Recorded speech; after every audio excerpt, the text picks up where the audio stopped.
Okay. Well, we're going to get started. I will open us up and someone can close us down, and we'll just allow people to come in as they do.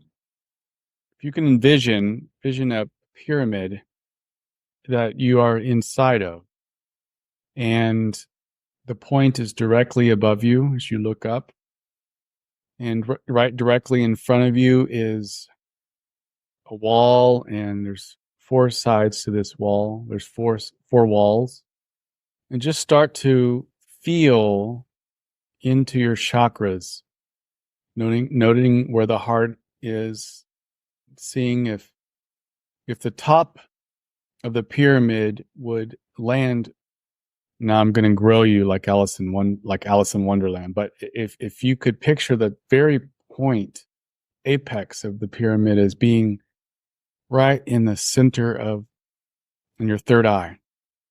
Picture that the apex is in your third eye, and that your feet are all the way below the floor, and just where the top of your legs are would be at the very bottom of the pyramid. So from this place, we're going to just send out positive love and light to everyone in Building Forth, everyone in the world. And I ask that whatever is shared here today, either by me or anybody else in our conversation, that it be for the highest and greatest flourishing of anyone who might come in contact with this time, and lead them to love others and themselves in greater ways in the immediacy of their life. Amen. All right. Well, I'm going to share the screen, and then we're going to jump right on in, because there's a lot of cool things to talk about today. You might be able to hear the piano in the background. Okay. Start the slideshow. So I don't have a whole lot of slides, but the ones I do are there's a lot. So what I'd like to do first off is let you know that tonight we're only really talking about the pyramid from the position of the law of one. And so I'm not going to be bringing in current scholarship or anything like that. Not that those things are wrong at all. And I'm not also bringing in other esoteric material. Now, if you know of anything and you'd like to share, then there'll be a time for that. That's either to do with the raw material or other esoteric material that may speak of the pyramids. And then lastly, I'm also going to be sharing from my interpretation of some of the things that Ra talks about in terms of the pyramids. Okay. And when I post this online, I'm going to post all the links that I drew from to kind of have this talk tonight. Some of which are coming straight from LNL research, the LNLresearch.org. Gary put together a really wonderful summary of the raw material on pyramids, and so I pulled some from that. But also I'm pulling from how I might think the chakra system is involved with the pyramids. In other words, seeing the pyramids, the Giza pyramid, say, as a physical, basically as a human being. And we're going to see how it all fits. And that your body, my body, we are all walking pyramids. We're portable pyramids. And the adept is one who has learned how to become portable pyramids when it is appropriate to help others. So we'll be talking about some of that. Okay. And I'll be reading aloud. Some of this is straight from Ra. So the opening page here is: the pyramid is a carefully designed set of parameters to distribute light and its energy so as to aid in healing catalyst. Okay. A couple of things off the top here that I want to also mention is that the pyramid was built in a time when Ra said that the mental complex, in other words, the collective mental complex you might think of humanity, but particularly the ones in this area, this region of the world, in some ways were not very nuanced. They weren't very complex. And so if you could almost think of the pyramids as an opportunity to feel physically the removal or the taking on of catalyst energetically, that what can be done today, I would argue, vis-a-vis good counseling or good energy work. In other words, even though we have a more distorted mindset, collective complex today than we did, 6,000 years ago or whenever, I can't remember when Ross said that these were built. Distortions doesn't necessarily mean bad. Ra uses that word, but it also can be a synonym for more nuance. Okay. And it's very likely that if you took an Egyptian who maybe was trying to be an adept in learning how to do the initiatory work in the adept in the Queen's Chamber, which we'll talk about in a minute, that if you were to start to talk to them in the way that a counselor would and really look at the inner life in the way that modern humans can do, especially those of us who are interested in these kinds of things, there's so much robust explorations of the inner life, great descriptions, and good techniques. I don't think that, this is my opinion, and I'm very likely wrong, but I'm just going to share it. My guess is that somebody from that time wouldn't have any access, barely an access into their inner life in the way that we understand it. So that's what I mean by complex. We're very complex. And Ross says that we have more complexity. Okay. So here we have a picture of the Pyramid of Giza in today's time. And the next couple of pictures, few pictures, are artists' imagination of what they might have looked like, though, years ago. So you can see the one on the left, and of course these will be posted on my website too, but the one on the left, it's intriguing, isn't it? And if you can look at the top, you'll notice that the top of the pyramid on the left side has a white capstone, and the one on the right has a golden capstone. And it's interesting because that is reflected in the raw material that the Ra group originally fashioned a certain kind of capstone on the top of the pyramid that we could imagine as white, but it was removed, I don't know how many centuries later. It was removed when the elite, religious and political elites began to utilize the pyramids in ways that weren't meant for, and use them as, it was more of a precious metal. And Ra doesn't say it was gold, but we can assume it was gold that was removed and then put that on there to sort of symbolize the royalty and the elite and this. Okay. So, but fascinating, isn't it? And here's another picture that I like these imaginations. I like the different way to kind of understand or see, and what it might have looked like if we were there would have been amazing. So inside the pyramid, this is just to get you a little bit familiar with what is shown in here. And you can see that the Queen's Chamber is located below the King's Chamber.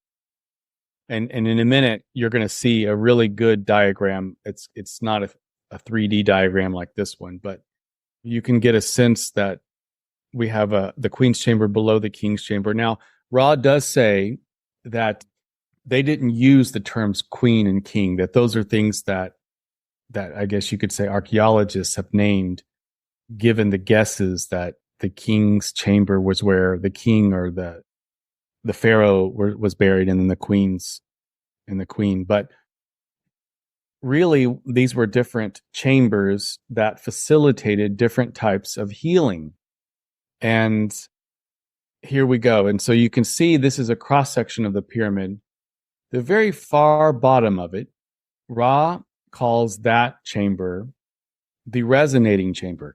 Now, I believe it's the only material that calls it the resonating chamber. I think usually it's called the subterranean chamber, when you read about it in good scientific magazines. But Ra talks about this resonating chamber as being a place where adepts, certain stages, and initiation of adepts, or those who are going to be working probably in the pyramids as healers or some other kind of high white magic facilitators, magi. Anyways, the resonating chamber was used for this, and we'll get into what it was used for. And the Queen's chamber again was used for the adept initiation. And you can see that the Queen's chamber is between the King's chamber, which is sort of right in the middle and off to the side of the whole pyramid. And then that's the King's chamber. And the Queen's chamber is a little bit below that in the center. And then below that, underground, that's where you have the resonating chamber. Interesting, too, is that the resonating chamber is off to the side as well, a little bit underneath the King's chamber, too. You can kind of see that. So that's interesting. And that's purposeful. They were placed there on purpose. Why? Because the shape of the pyramid, according to Ra, is like a funnel. It's like a funnel that brings up prana that is always and everywhere present, chi, or in Christian language, we might call it the Holy Spirit. It's pervading spirit, but it'd be like the ocean pervading water with no direction, just the omnipresent. And it's not until that there's a funnel or some kind of shape that the water then reacts to. And that reacting and creating a funnel actually is part of how all of these pyramids work in terms of healing, and they're healing in different ways. So let me just pause here and ask, is the piano too loud? Can't hear it. Oh, good. Okay. It's super loud to me. These different spirals. Now, this was Don's best guess as to what Ra was talking about later on in the raw material as to what the spirals were. So he drew these spirals and then used them, and he was drawing them mathematically, and it was more or less a guess, and used them to speak to Ra about different positions in the pyramid. And Ra seemed to think that they were correct enough as he had placed them to be able to speak to Ra about certain properties of the pyramid. So as you can see, the spirals weren't drawn by me, they were drawn by Don. Okay. And then you can see the placement of the overlay of the King's chamber up here, used for physical healing, is only one side of that spiral, and where the spiral is the widest. You see, and then the Queen's chamber is located just at the very beginning of the nexus of that spiral. You can see it's located right in the center.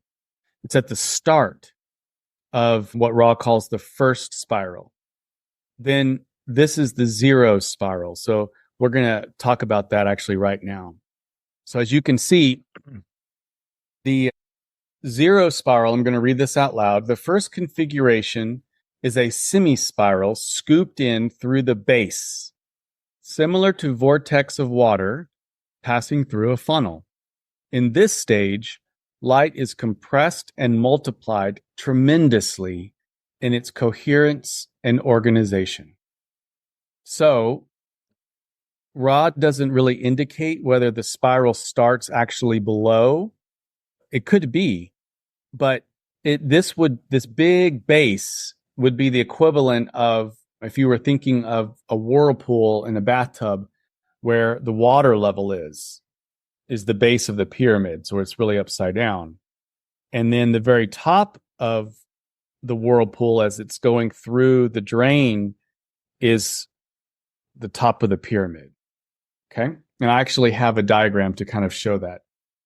The first spiral rather, beginning just below and centered on the Queen's Chamber position. So just below, you can see that nexus, and centered right there in the middle on the Queen's Chamber, the first full spiral is used for study, initiation, and healing. The angle of diffusion spreads 33 to 54 degrees depending on planetary rhythms. I take that to mean as this little nexus that is right below the Queen's Chamber is either going to be higher or lower depending on the rest of the energy flux of the Earth's magnetism. Now, I want to stop here and say about this first spiral. When Ross says the first spiral is used for study, initiation, and healing, we're not talking about healing physically. So what kind of healing do we think we're talking about here? Anybody can just say it out loud. Healing of our other bodies, our energy bodies. Healing of our energy bodies? Yes. If we were to talk about healing in today's terms, which would include our energy bodies, what kind of healing might we be talking about? It would actually be the inner life. It would be healing the mental distortion. It would be healing the sense of self. It would be healing our sense, the differentiations between our false self and true self. Troy, you were going to say something. I'm sorry. I probably cut you off. Well, I would think it would facilitate integrating opposites like Ra does in the balancing exercise, which is basically what you've said, but that particular configuration particularly, I would think would be important. Yeah, I think you're exactly right. It's healing that it's really working with the mental distortions. And Ross says in several places that the very first thing to do before you can start really balancing the body is to start balancing the mind. It's the longest and hardest part of healing. And then we get to know the body and its nuanced types of healing. And then we also can work on the spirit. It's not like we can't work on all three of these at the same time, but Ra gives preference and foregrounds the mental work. You could call it deciphering the difference between the wheat and the chaff. And there's a lot of chaff there, Now, we might wonder, well, let's go through the different spirals and then we're going to get to the chakras. And then we're going to talk about we're going to open up to a discussion. So I'm just laying what Ra was talking about here. Okay. So the second spiral is located in the top third of the pyramid. The second spiral is used for building. Action at a distance. Example, metal building or bending, telekinesis, etc. Action at a distance are likened to the influence of the second spiral. This spiral focuses to the coherence of a laser beam at the apex and can be intelligently directed in the same way the entity who contacts intelligent energy through the indigo ray may do. With the second spiral, work may be done interdimensionally. All right. Now, one of the funny things I remember reading is Don said, hey, there is this space in the second spiral, and do you ever put a chamber there, to do work? And Ross says one would not want to create a pyramid with a chamber there for third density beings, because I think that it's really for fifth density work, interdimensional work, and the capacity to be so crystallized and so, crystallized that one can handle the powerful energies that are coming through there. So I almost feel like unless someone were trained in incredibly complicated, high magical ways, or brought these teachings in from past lifetimes, which is obviously a possibility, then one probably would want to have a fifth density body. But for those third density humans, adepts and wanderers who have learned how to do out of body experiences on command, OBEs, and kind of work in a bit of like a bilocation kind of way, then one could work in those kinds of places. Yeah. Now, one of the things Rod talks about too is that a lot of fourth density wanderers or folks that are here that have already harvested, and this will be their fourth density, Earth will be their fourth density home base. A lot of them have brought over buried memories of how to access this particular second spiral.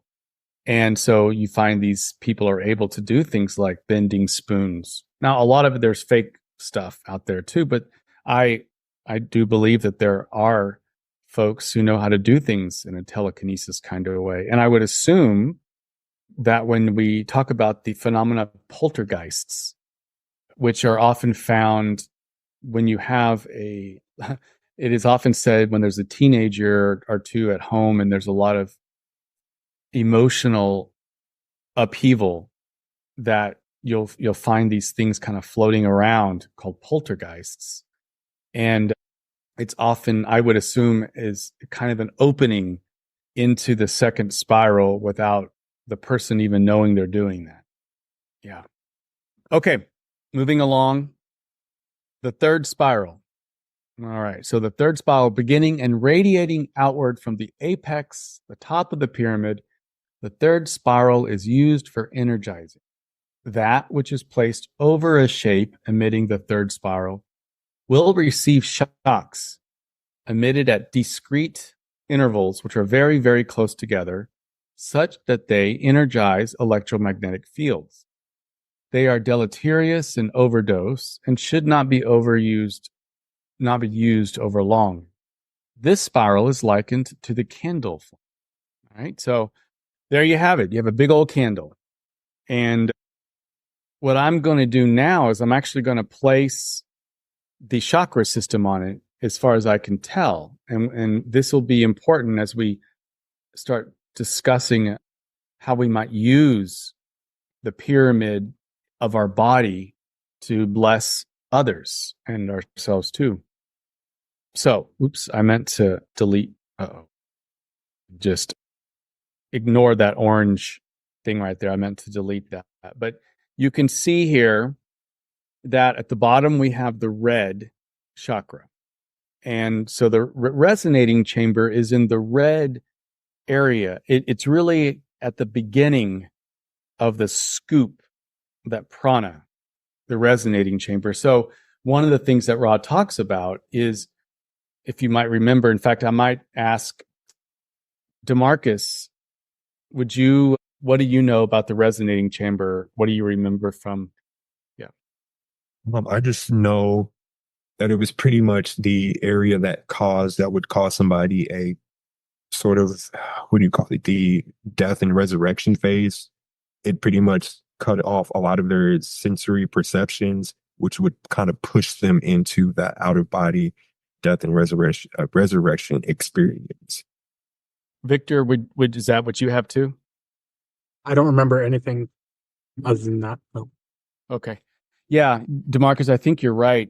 Now, when we can see a diagram like this, it brings a little bit to life, because if you're inside of the resonating chamber doing initiation, Rod talks about it as akin to being buried alive, and that you would have to learn how to, can you imagine the claustrophobic? But it's not just claustrophobia, because you're entombed.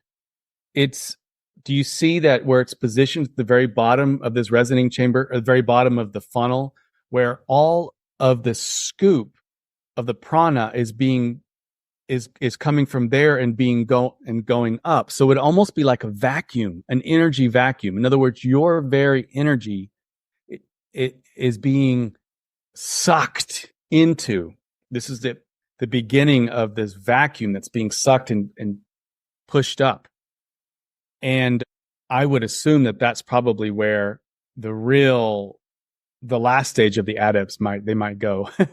Because my guess, and Rod doesn't talk about this, but my guess is that those who are in here at the very bottom, they learn how to as DeMarcus said, actually bilocate. So the body is in here, and then you actually you can leave your body and go to the different stages, the different areas, and it would allow you to do that. It would train you to do that.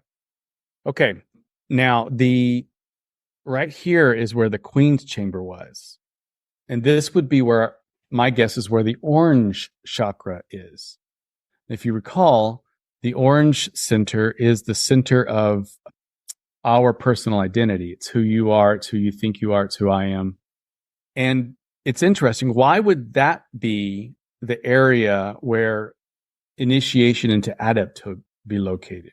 Right there in the orange area. Why do you think that would be a place for study and a place for mental healing and emotional healing, as well as initiation? Somebody, why would you think it would be located there? I would guess maybe because it's the beginning or the opening of the first full spiral. Yes. So you are definitely starting to feel all of those energies. It's almost as if you're at the font of a massive fountain. You're at the very beginning of a massive fountain that's about to shoot up. So you're going to be feeling all of this stuff. But in terms of psycho-spiritually, the orange ray, remember, is knowledge of self, is who you are as an individuated person. And it's not like once you get into, I don't know, some of the higher centers, that orange ray work is over with. No, it's just become the orange ray. You're doing orange ray all the time. You're doing yellow ray all the time, in addition to the higher. But the orange ray is what Rod talks about is, remember, the adept becomes more and more the infinite creator. The very self that you are is the infinite creator. The very way that you know yourself is both you, Clara, and you as God, Clara. Like both of those things exist. And it's in that very font, the very beginning. It's almost as if God were waking up and let us create everything in our image, and boom, like you're sitting in that seat, that gush that's gushing out. That's where you're located energy wise. And so the knowledge of self has to be paramount. And so for initiation work, to learn about the self and the kind of way that would be required to become an oracle, a healer, one standing with the patient, with the adept in the Queen's chamber, there would be somebody else standing there, able to see the different colors, able to see the orange ray, and then the beginning movement. So think of the orange ray, the Queen's chamber, as a stable room that's centered and structured in the orange ray.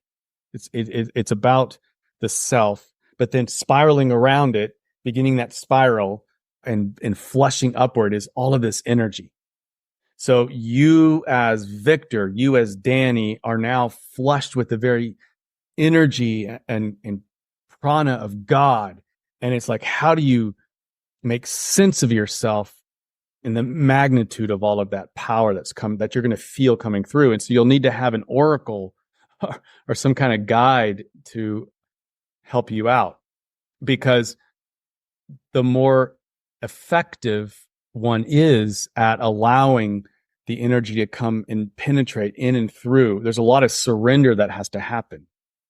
It would be like walking outside without an umbrella and it starts to rain, and then you just allow it to, you either brace against or you just allow it to wash over you, and bless all of those who don't have rain today, And so you can see that it's a very powerful place.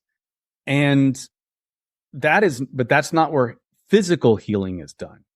Physical healing is done, Ross says, right here in the yellow, in the King's chamber, which I liken to the yellow chakra. Now, I know the green ray is the color of physical healing, but we're going to see it's a little clearer in the next picture. So hopefully you can see what I've done here is I've taken a water spout from the internet and then turned it upside down. So this is what I think would look like, because Ross says it's like a water vortex. So does this gives you a sense of what it might, how it funnels upward. All right.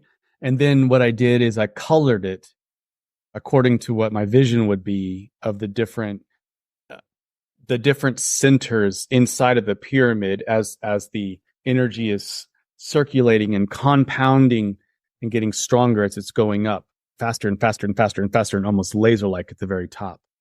And so here's my imagination. Now, I could be wrong. I would love for somebody to weigh in on this, but my imagination is this.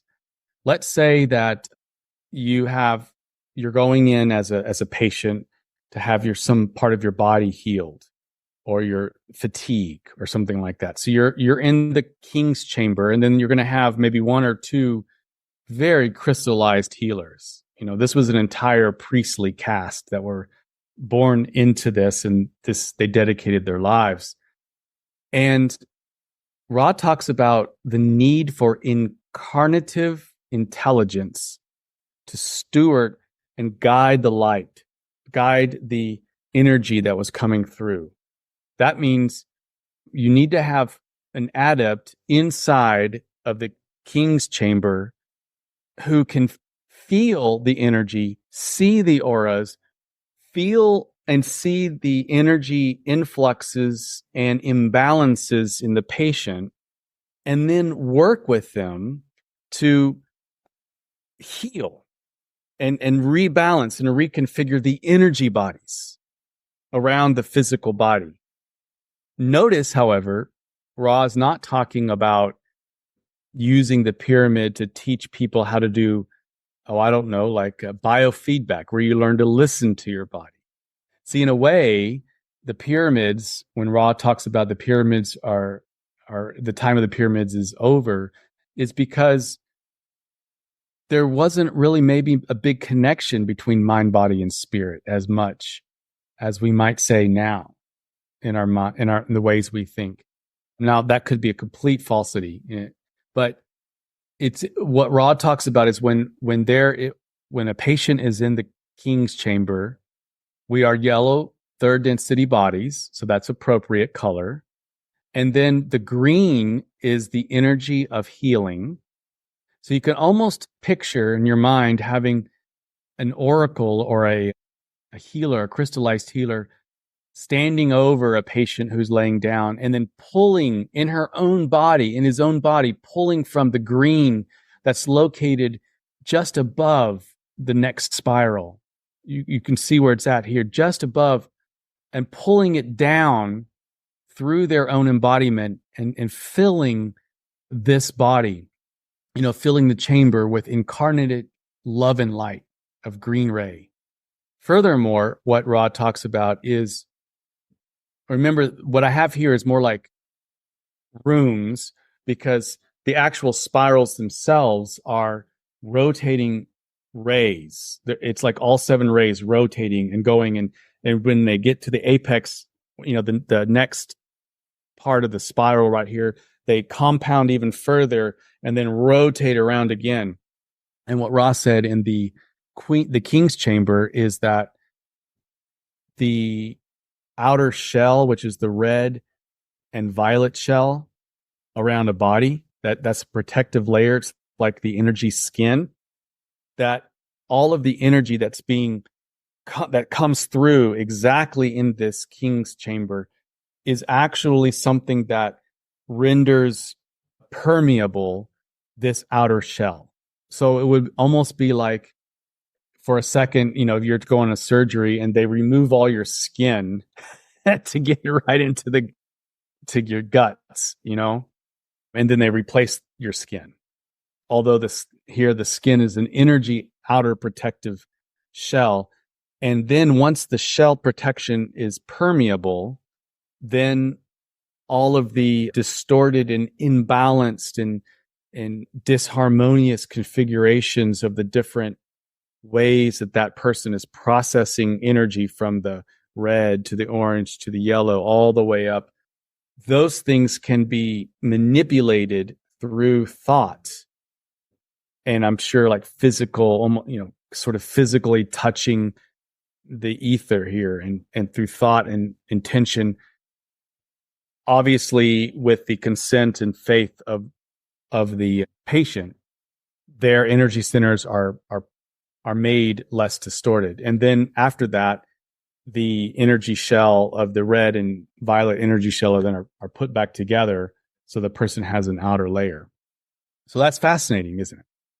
And then lastly, I'll say is this area, the third spiral, as Rob talks about it, the third spiral right here, that's well above. There's no chamber in the Giza pyramid for that. That area would be the area of the fifth chakra, and then the very top is the third eye. All right. And this is where Ra talks about the capacity for someone who's crystallized and in touch with intelligent infinity. Basically, there's no hamper in being able to walk throughout the entire galaxy or universe. Interdimensional work can be done. And then we have the laser-like violet ray that I even saw something the other day that you have to check this out, but I think it was in a reputable news source saying that the pyramids are somehow affecting satellites. I'll have to look it up. I may have been reading what I wanted it to be, but it was something along the lines of they're noticing that when satellites are going over the pyramids, that there's some effect that the pyramids might sustain from having traveled over that. So it doesn't surprise those of us who might understand a little bit more from the raw material. Okay. All right. And just the last slide I have here is if you could just maybe position yourself in this woman's place. You see how she's got this going on. It's like a flame above the head with her hand. And then I overlaid that with this other diagram of the pyramid and the flow and the different chakras. So it sort of matches what I think is going on. All right. So now with this being said, I'm going to ask a couple of questions, and I would love to see if anybody wants to weigh in. And that is, how might you think you can be a portable queen's chamber or a portable king's chamber to somebody else based on what we've shared here and how that your whole body is? How might you think that's the case? And you can just say it out loud. Well, I could try a little bit, Doug. I'm a little surprised at, the lower work, of that entrance level being kind of described as a death and resurrection. And then it seems like the Queen's Chamber coming into there, I think you were saying like kind of coming into your true identity. Maybe if we use the word Christ, of our Christ identity, if I'm on track with you, if you're making that journey and that Christ self is manifesting through you in your human form, you would be doing that, right? That's what you would, that's kind of all what we're doing, I think, and working on. And so that would be something we would be carrying out to others, and then the ability to see them in the same light, which I think is a very unifying thing. Is that kind of on track? Yes, and I feel your perplexity because I'm throwing people a curveball when I'm saying that the orange ray is going to be an adept initiation site. You would think it would belong, higher up, perhaps. That's what indigo. Yeah, that's what I was thinking. That really threw me. Yeah, I would think that too. But see, this is what I really believe Ross says this in many places in the Law of One, as well as good spirituality. And that is, the way up is actually the way down. To ascend is to incarnate more. What I mean by that, as Richard Rohr would say, falling upwards. You fall, and in so doing, you go up. And what we're saying here is that when you or I come face to face with what the distinction between the false self and the true self, it is all of a sudden it's thrusting us into deconstruction of, oh my God, who I thought I was isn't who I am. Mm-hmm. And maybe I thought I was some kind of really powerful whippersnapper out there, as we say in Texas, this real powerful sagial person. But then I learn it's all my false self, not very much of my true self, and usually we have to have some suffering of some sort to break us open. Well, the seat there of the self is the orange ray. And remember, Ross says that the problem we have in third density Earth is that we have a huge overlay of orange ray energy, meaning that as green ray cosmic energy is coming in, because humanity has not done the work of understanding ourselves, both individually and collectively, we cannot even properly be a third density being, much less get ready for fourth density. We are being forced to look in the mirror, which is in the orange ray. And of course, Ross says the more and more you know yourself, accept yourself, become the creator. The knowing of the self, the accepting of the self, and becoming of the creator, well, the knowing of the self happens right there in the orange.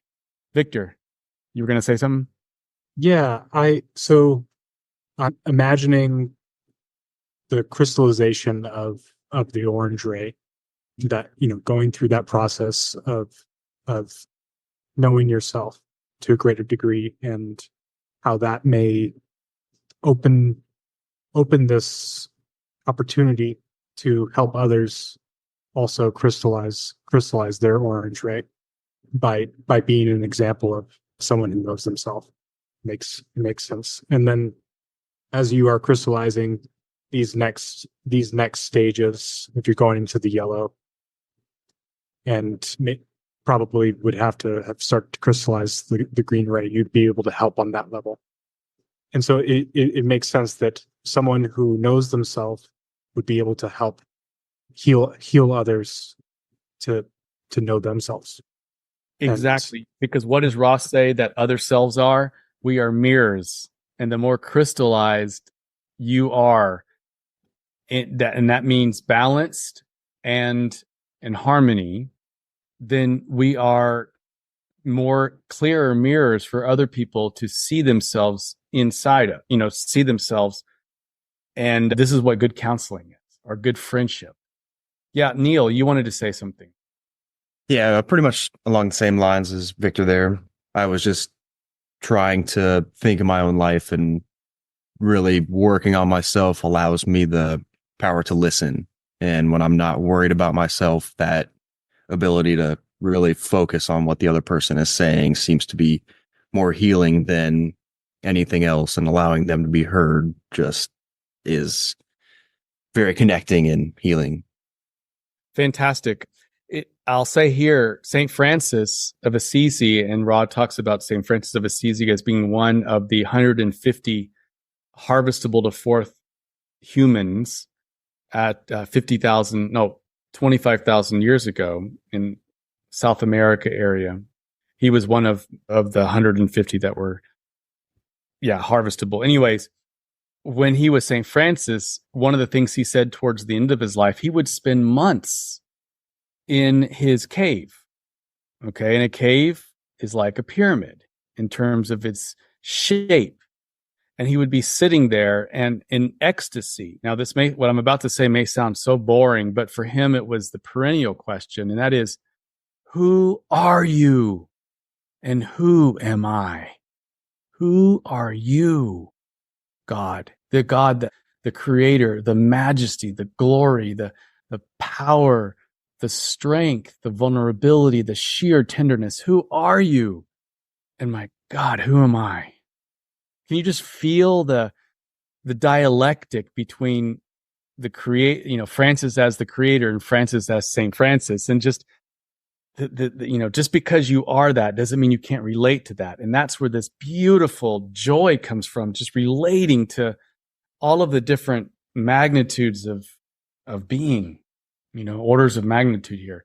And that would take place, I believe, in at least physically in a shape like a pyramid. It would take place where the orange ray would be, because it is orange ray who you are in all of this, in my embodiment, in my incarnation now. Who am I in the self? Learning about the mental ways that I am, and my false self versus my true self, and all of these things. Yeah. So, and this is the stuff of counseling. This is the stuff of psychology and good spiritual direction. And yeah. What do you think, Troy? Well, yes. And honestly, Doug, I think our language is much better with modern psychology, and our ways of talking about the soul and so forth are much better than all this chakra language. Yep. I know the people from the East really like the chakras and maybe they can feel them, but I don't frankly feel them except the heart. And so I'd rather talk about loving God and loving people. And how do we do that better? And the chakras just don't enhance that for me in any way, I'm afraid. Well, and that is exactly why the time of the pyramids is over. And in fact, I think a lot of wanderers, to be honest, perhaps like you, that came back, maybe even from the raw group, came back, in this particular time, and are basically maybe even having worked in the pyramids for a few lifetimes as oracles, are now living incarnated pyramids using what is given to us through the love and wisdom balance in our modern language. That really does, through relationship, we can really connect. That is being the portable pyramid, you see. And so one of the reasons why I wanted to bring this up is that pyramids, in at least in the Law of One land, seem to have this almost like super big taboo, or it's like too complicated to understand, or people are gaga and goo over it. They want to build pyramids for themselves. Oh, that's fine. It's great.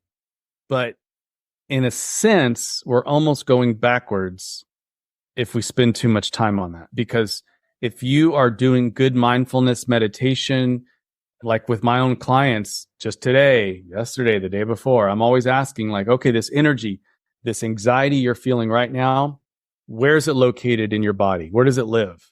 And my God, it's just, I have had atheists, I've had traditional Catholics, I've had progressive Christians, I've had spiritual but not religious people. When I do this kind of meditations and then bring them into their body and then evoke their imagination on what color would this be, that emotion, where might it live, every single time it follows the colors and the locations of this image right here. So you don't need the structure of the pyramids and all of that. Just saying that what is true in the counseling area and how we can feel these things has been true in the pyramids. This is not a mystery. So I'm just trying to like unfold and unpack a little bit what we hold as mysterious, is saying you're actually doing the work right now if we're in full of integrity. Yeah. Anybody have any thoughts on what I'm saying, or maybe you have a different opinion? I would love to hear it. I love it. The idea of being the pyramid itself, it just, it feels right. And not moving backwards. Not like we don't need to be building them anymore. If we've brought it into our own being, these are the tools that we have, and language is part of that. And it's really enjoyable to me. I enjoy language and talking. Language and active imagination. Yeah. Other techniques that are available to us now, that these are great boons, I think. They are. I asked people who knew about the Law of One group's experience with the little pyramid frame that they have in their basement. And I asked, well, what has that done for them? And they basically gave me a non-committal answer of well, maybe they might meditate in it here and there, but they don't seem to be drawn to it, and like it's doing any great shakes for them, And Last year, I didn't even see it there. I think that maybe they got rid of it. okay, so hooray for pyramids, but as you say, there's really not much to. You are a big pyramid, Troy. Yeah. Yeah. And the other thing too, this is, and we'll end with this, and I'll say this, that when you are sitting down with somebody having an open-hearted communication where you know you're an authentic communication, you know something is being given and received and shared, are you not transported or transported to somewhere timeless? Do you not feel some kind of swirling and swishing of the spirit swirling around you in a vortex? You would be in the Queen's chamber at that point. You see, that's what it feels like. So when I'm having, like even right now as I'm talking to you, and when I have conversations with clients, you know, I can use the words that I know from counseling practice and my own experience, but I can also, because I do value this ancient wisdom, is that I can use my intention and third eye and whatnot and begin to circulate the energy in the room. You know, I'm preparing the room, I'm cleaning it and swishing it around in this vortex, because there's so much going on in time space, and you can be intentional in this. See, this is the adept, but it's only that part is what the Egyptians would be all excited about. But what Troy is saying, and Victor, you're saying, and what we're trying to say here is that the capacity to communicate open-heartedly to another person in the way that is life-giving and healing and uplifting, deep calls unto deep, as the Psalm says.